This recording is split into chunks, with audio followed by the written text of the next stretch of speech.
राम दोस्तों, आपका स्वागत है हमारे YouTube चैनल अभिषेक शास्त्री के ऊपर।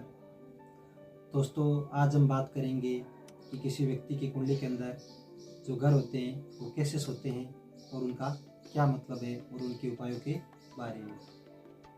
दोस्तों, अगर किसी व्यक्ति की कुंडली में ग्रह सोने की बात करें तो अगर किसी भाव के अंदर कोई ग्रह मौजूद ना हो या फिर उस भाव के ऊपर किसी ग्रह की दृष्टि ना पड़ रही हो तो वे जो भाव होते हैं, वो जो ग्रह होते हैं, वो सोए हुए माने जाते हैं। और जो सोए हुए जो ग्रह होते हैं उनका जो फल है वो व्यक्ति को या जातक को मिल नहीं पाते। इसकी वजह से व्यक्ति को कई कठिनाइयों और समस्याओं का सामना करना पड़ता है। तो दोस्तों, आज हम उपाय भी बताएंगे कि किस ग्रह को कैसे आप जागृत कर सकते हो। तो अगर किसी व्यक्ति की कुंडली के अंदर प्रथम भाव सोया हुआ है तो ऐसे व्यक्ति को मंगल ग्रह की पूजा करनी चाहिए।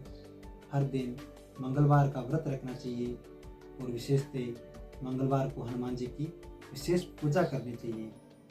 पूजा के अंदर आप हनुमान जी को लड्डू का भोग लगाएं और एक श्रीफल अर्पण करें और पान के अंदर 2 इलायची डालकर और पान को लौंग से आप लो करके आप हनुमान जी को अर्पण कर सकते हैं।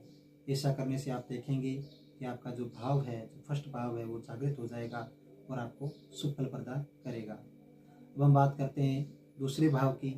अगर हम दूसरे भाव की बात करें तो दूसरा भाव चंद्रमा का माना जाता है। अगर चंद्रमा जो दूसरा भाव अगर आपका सोया हुआ है तो आपको चांदी का कड़ा या चांदी की अंगूठी या चांदी की चेन है वो आपको धारण करनी चाहिए और आपको माता की सेवा करनी चाहिए और माता का आशीर्वाद भी लेना चाहिए। आप मोती जो रत्न होता है उसको भी आप धारण कर सकते हैं। अगर तीसरा भाव किसी व्यक्ति का सोया हुआ है तो ऐसे व्यक्ति को बुध की उपाय लाभदायक माना जाते हैं, यानी बुध के जो उपाय हैं वो लाभदायक माने जाते हैं। बुध के उपायों में आप माँ दुर्गा सप्तशती के पाठ कर सकते हैं।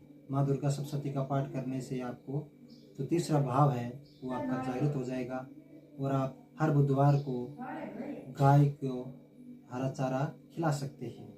और अगर आपका चौथा भाव अगर सोया हुआ है तो चौथे भाव के अंदर भी आप चंद्रमा के उपायों के कर सकते हैं।